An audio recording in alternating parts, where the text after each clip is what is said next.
혼자가 되는 노년, 부처님의 조언. 나이가 들수록 휴대폰 속 연락처는 그대로인데 울리는 전화는 점점 줄어듭니다. 명절이 지나고 나면 집안은 다시 고요해지고 저녁 식탁에는 한 사람분의 그릇만 놓입니다. 예전엔 시끄럽다고 느꼈던 그 소음이 그리워질 때가 있습니다. 사람들이 나를 떠난 걸까? 아니면 내가 먼저 멀어진 걸까?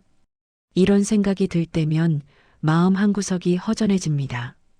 자식들은 바쁘다고 하고 친구들은 하나둘 연락이 뜸해지고 평생을 함께한 배우자마저 먼저 떠나기도 합니다. 노년의 외로움은 이렇게 조용히 그러나 확실하게 찾아옵니다. 하지만 부처님은 이 외로움을 다르게 바라보셨습니다. 노년의 고독을 피해야 할 불행이 아니라 삶이 우리에게 전하는 하나의 소중한 메시지라고 말씀하셨습니다. 지금 느끼는 이 적막함 속에 오히려 우리가 평생 찾아 헤맸던 평화가 숨어 있을 수 있다는 것입니다. 마이너스 왜 노년에는 혼자가 되는가 마이너스. 젊었을 때 우리는 사람이 필요했습니다. 함께 일할 동료가 필요했고, 의지할 친구가 필요했고, 사랑할 가족이 필요했습니다. 그래서 관계를 만들고, 인연을 쌓고, 사람들과 어울리며 살아왔습니다. 그것이 삶의 활력이었고, 존재의 증명이었습니다. 하지만 나이가 들면서 이 관계들이 하나씩 변하기 시작합니다. 자식들은 독립하여 자신의 삶을 살고, 오랜 친구들은 건강 문제로 만남이 어려워지고, 직장 동료들과의 연은 은퇴와 함께 자연스럽게 끊어집니다. 억지로 붙잡으려 해도 시간의 흐름을 막을 수는 없습니다. 이때 많은 분들이 상실감을 느낍니다. 내가 뭘 잘못했나, 내가 부족해서 사람들이 떠나는 건가 하는 자책도 생깁니다. 하지만 부처님은 이렇게 말씀하셨습니다. 모든 인연은 머무는 시간이 다를 뿐이다. 봄에 피었던 꽃이 여름이 되면 지는 것이 자연스럽듯이 인생의 각 단계마다 함께하는 사람이 달라지는 것 또한 자연스러운 이치입니다. 떠나는 사람을 원망하거나 붙잡으려 할수록 우리 마음은 더 고통스러워집니다. 노년에 혼자가 되는 것은 실패가 아닙니다. 오히려 삶의 계절이 바뀌었다는 신호입니다. 마치 나무가 가을이 되면 잎을 떨구고 겨울을 준비하듯 우리도 불필요한 관계의 무게를 내려놓고 본질로 돌아갈 시간이 온 것입니다. 젊을 때는 많은 사람과의 관계 속에서 자신을 확인했지만 이제는 조용히 자기 자신과 마주할 때입니다. 부처님은 밖에서 구하던 것을 이제 안에서 찾을 때라고 하셨습니다. 사람이 줄어든 것이 아니라 삶이 우리에게 새로운 과제를 주신 것입니다. 혼자가 되는 노년은 끝이 아니라 시작입니다. 진정한 자기 자신을 만날 수 있는 귀한 시간의 시작입니다. 마이너스 외로움이 더 깊어지는 이유 마이너스. 같은 노년을 살아도 어떤 분은 평온하고 어떤 분은 깊은 외로움에 시달립니다. 똑같이 혼자 사는데 왜 이런 차이가 생기는 걸까요? 부처님은 그 이유를 명확하게 짚어주셨습니다.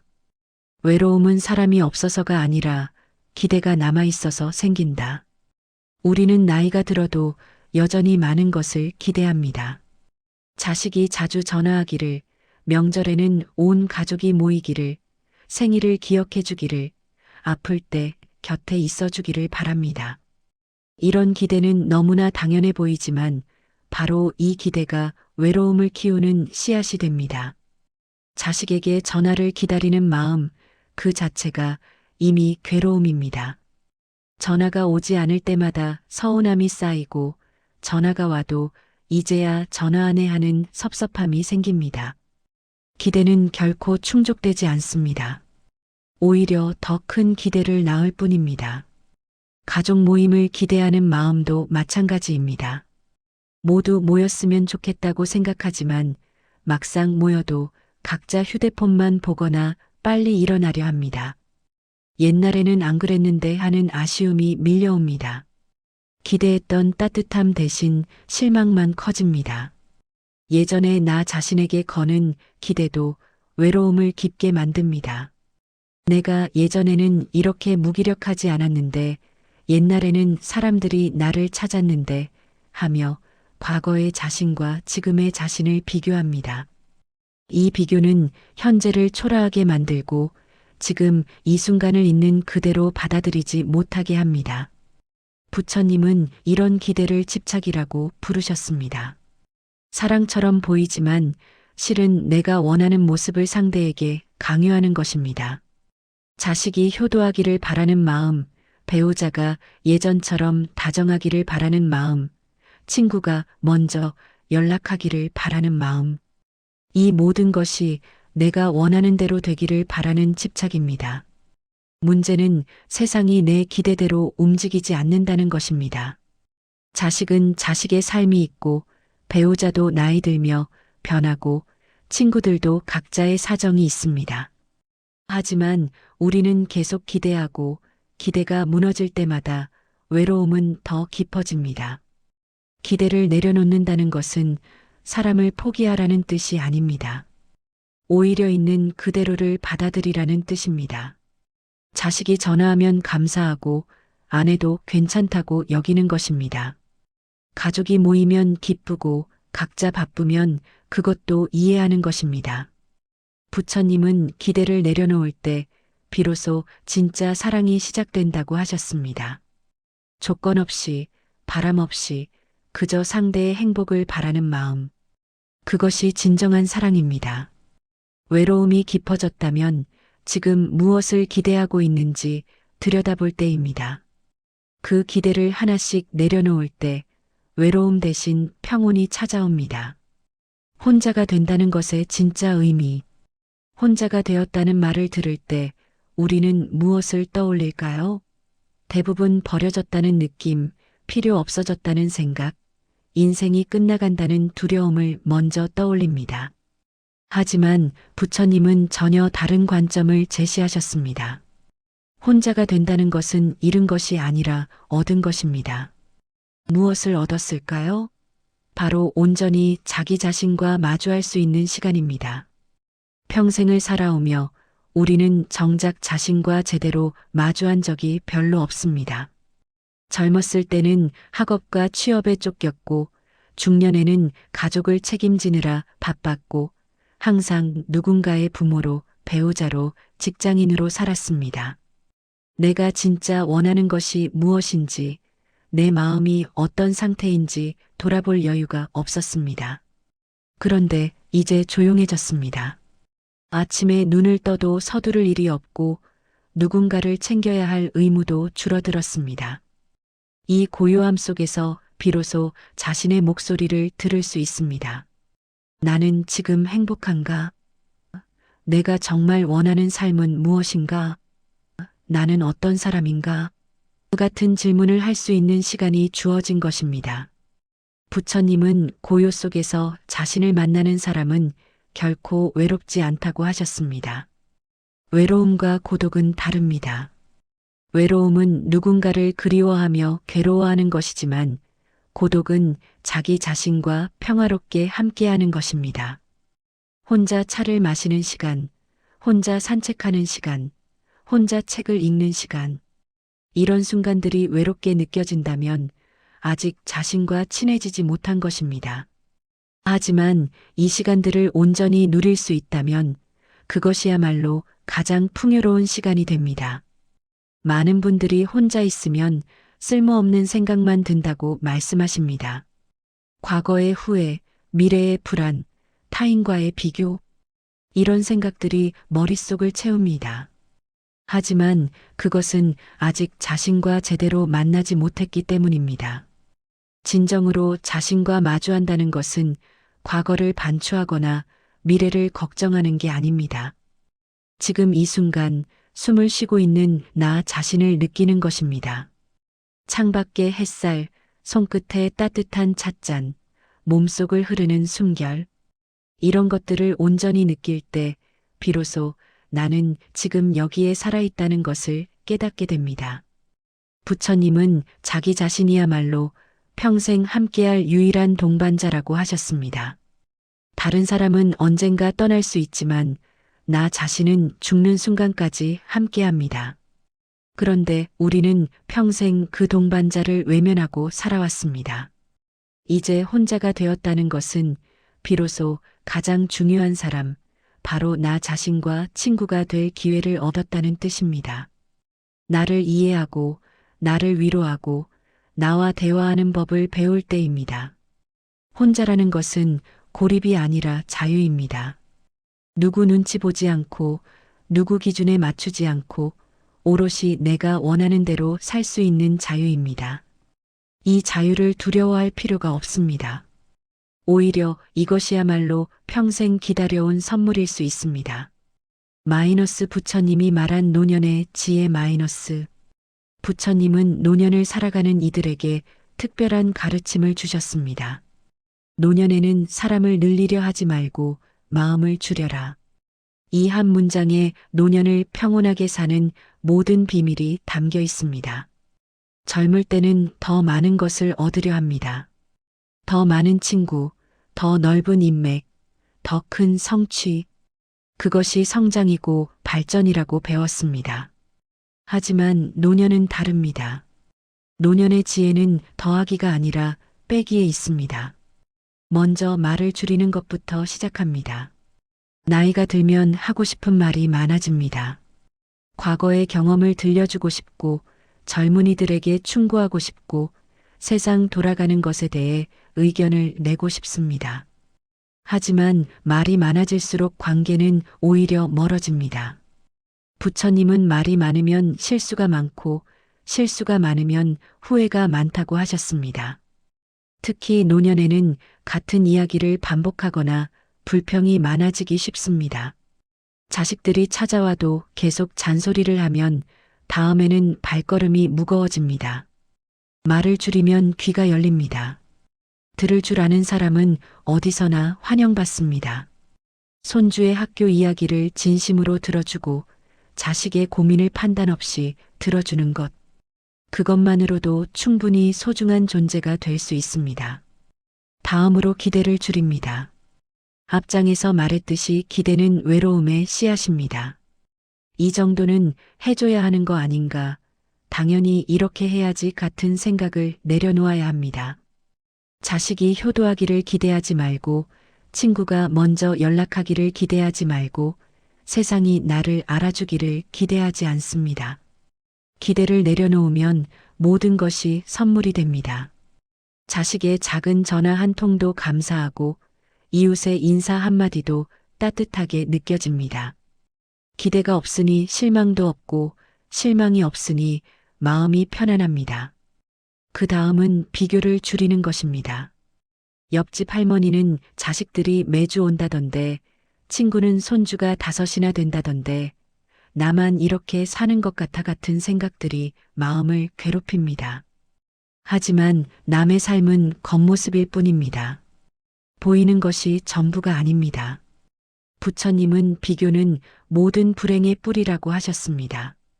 과거의 나와도 비교하지 말고 남과도 비교하지 말고 오직 지금 이 순간의 나를 있는 그대로 받아들여야 합니다. 지금 내가 할 수 있는 것에 집중하고 할 수 없는 것은 담담히 인정하는 것입니다. 이렇게 말을 줄이고 기대를 줄이고 비교를 줄이면 놀라운 일이 일어납니다. 외로움도 함께 줄어듭니다. 외로움은 많은 것을 원할 때 생기는 감정입니다. 원하는 것이 줄어들면 외로움도 자연스럽게 사라집니다. 부처님은 이 상태를 가벼워진 상태라고 표현하셨습니다. 혼자는 줄어든 것이 아니라 가벼워진 것입니다. 무거운 짐을 내려놓고 가볍게 걷는 것처럼 불필요한 욕심과 집착을 내려놓으면 삶이 한결 가뿐해집니다. 젊을 때는 많이 가진 사람이 부러웠지만 노년에는 가볍게 사는 사람이 진정 지혜로운 사람입니다. 큰 집이 필요 없고 많은 돈이 필요 없고 화려한 관계가 필요 없습니다. 작은 방에서 편안히 잠들고 소박한 식사에 감사하고 조용한 하루를 평온하게 보내는 것. 그것이 노년의 진짜 풍요입니다. 마이너스 혼자여도 흔들리지 않는 삶 마이너스. 부처님께서 제자들에게 마지막으로 남긴 가르침 중 가장 유명한 말씀이 있습니다. 자신을 등불로 삼고 자신을 의지처로 삼아라. 다른 것을 의지하지 말라. 이 말씀은 특히 노년을 사는 이들에게 큰 울림을 줍니다. 평생 우리는 무언가에 기대어 살아왔습니다. 부모에게, 배우자에게, 자식에게, 직장에게, 건강에게. 그런데 나이가 들면 그 의지처들이 하나씩 사라집니다. 부모님은 먼저 떠나셨고, 배우자와도 이별하게 되고, 자식은 독립했고, 직장에서는 은퇴했고, 건강마저 예전 같지 않습니다. 그때 우리는 깨닫습니다. 평생 밖에서 의지할 곳을 찾았지만 정작 진짜 의지처는 바로 내 안에 있었다는 것을, 부처님은 밖에서 구하던 것을 이제 안에서 찾을 때라고 말씀하셨습니다. 그렇다면 어떻게 자기 자신을 의지처로 삼을 수 있을까요? 먼저 자신의 호흡에 기대는 법을 배웁니다. 불안할 때, 외로울 때, 두려울 때 우리는 무언가를 찾습니다. 전화기를 들거나 텔레비전을 켜거나 음식을 찾습니다. 하지만 그것들은 순간적인 위로만 줄 뿐입니다. 부처님은 호흡으로 돌아가라고 하셨습니다. 깊이 숨을 들이쉬고 천천히 내쉬는 것. 이 단순한 행위 속에 놀라운 평화가 숨어 있습니다. 호흡은 항상 지금 여기에 있습니다. 과거를 후회하지도 미래를 걱정하지도 않습니다. 그저 들숨과 날숨만 있을 뿐입니다. 하루에 몇 번이라도 자신의 호흡을 의식하는 시간을 가져보십시오. 아침에 눈을 뜨자마자 차를 마시며 산책하며 잠들기 전에 호흡과 함께하면 어떤 상황에서도 중심을 잃지 않습니다. 다음으로 자신의 생각을 관찰하는 법을 배웁니다. 혼자 있으면 온갖 생각이 머릿속을 채웁니다. 걱정, 후회, 불안, 원망. 이런 생각들에 휩쓸리면 마음이 괴롭습니다. 하지만 생각을 있는 그대로 바라보기만 해도 그 힘이 약해집니다. 아, 지금 내가 과거를 후회하고 있구나. 지금 내가 자식에게 서운해하고 있구나 하고 알아차리는 것. 그것만으로도 생각과의 거리가 생깁니다. 생각은 그냥 생각일 뿐 진실이 아닙니다. 부처님은 생각을 믿지 말고 관찰하라고 하셨습니다. 그리고 자신의 하루의 리듬을 만듭니다. 사람은 규칙적인 리듬 속에서 안정을 느낍니다. 아침에 일어나는 시간, 산책하는 시간, 식사하는 시간, 책 읽는 시간, 잠드는 시간. 이런 일상의 리듬이 우리를 지탱해 줍니다. 특별한 일이 없어도 괜찮습니다. 화려한 계획이 없어도 좋습니다. 매일 아침 같은 시간에 일어나 창문을 열고 따뜻한 물 한 잔을 마시고 가볍게 몸을 움직이는 것. 이런 소소한 일상이 쌓여 단단한 삶이 됩니다. 부처님은 작은 것의 반복이 큰 안정을 만든다고 하셨습니다. 거창한 목표나 계획보다 매일 반복되는 작은 습관이 우리를 지켜줍니다. 이렇게 자신의 호흡, 생각, 하루의 리듬에 기대어 사는 법을 배우면 노년은 외롭지 않습니다. 사람이 없어도, 전화가 오지 않아도, 특별한 일이 없어도 마음이 흔들리지 않습니다. 혼자여도 흔들리지 않는 삶. 그것은 고립된 삶이 아니라 가장 자유롭고 평온한 삶입니다. 더 이상 누군가의 반응에 일희일비하지 않고 세상의 변화에 요동치지 않습니다. 나 자신이 나의 가장 든든한 친구가 되는 것입니다. 혼자가 되었다고 해서 삶이 끝난 것은 아닙니다. 오히려 지금부터가 가장 조용하고 가장 단단해질 수 있는 시간입니다. 평생을 바쁘게 살아오셨습니다. 누군가의 자녀로, 부모로, 배우자로 최선을 다하셨습니다. 때로는 자신을 뒤로하고 다른 사람을 먼저 챙기며 살아오셨습니다. 정말 고생 많으셨습니다. 이제는 조금 쉬어가셔도 됩니다. 더 이상 누구를 위해 애쓰지 않아도 무언가를 증명하지 않아도 괜찮습니다. 지금 이 순간 숨 쉬고 있다는 것만으로도 충분히 소중한 존재입니다. 혼자라는 것이 때로는 두렵고 외로울 수 있습니다. 하지만 그 고요함 속에서 평생 만나지 못했던 진짜 자신을 만날 수 있습니다. 아무도 보지 않는 곳에서도 빛나는 당신 본연의 모습을 발견할 수 있습니다. 부처님은 말씀하셨습니다. 나이 든다는 것은 시들어가는 것이 아니라 익어가는 것이다. 과일이 익으면 단맛이 깊어지듯 삶도 익어갈수록 깊은 평화를 얻게 됩니다. 아침에 눈을 뜨면 오늘도 하루가 주어진 것에 감사하십시오. 햇살이 따뜻하면 그것에 감사하고 비가 오면 빗소리에 귀 기울이십시오. 손주의 전화가 오면 기쁘고 오지 않아도 그들이 건강하기를 바라는 마음으로 하루를 보내십시오. 혼자 마시는 차 한 잔도 충분히 따뜻합니다. 혼자 걷는 산책길도 충분히 아름답습니다. 혼자 맞이하는 저녁도 충분히 평온할 수 있습니다. 당신 곁에는 항상 당신 자신이 있습니다. 가장 오래, 가장 가까이 함께할 소중한 친구가 바로 당신입니다. 부처님의 가르침처럼 오늘도 자신과 함께 평온한 하루를 보내시길 바랍니다. 혼자이지만 외롭지 않고 고요하지만 따뜻한 하루가 되시길 바랍니다. 당신은 지금도 충분히 빛나고 있습니다. 누가 알아주지 않아도, 누가 찾아오지 않아도 당신은 그 자체로 소중하고 아름다운 존재입니다. 오늘 하루도 고맙습니다. 내일도 함께하겠습니다.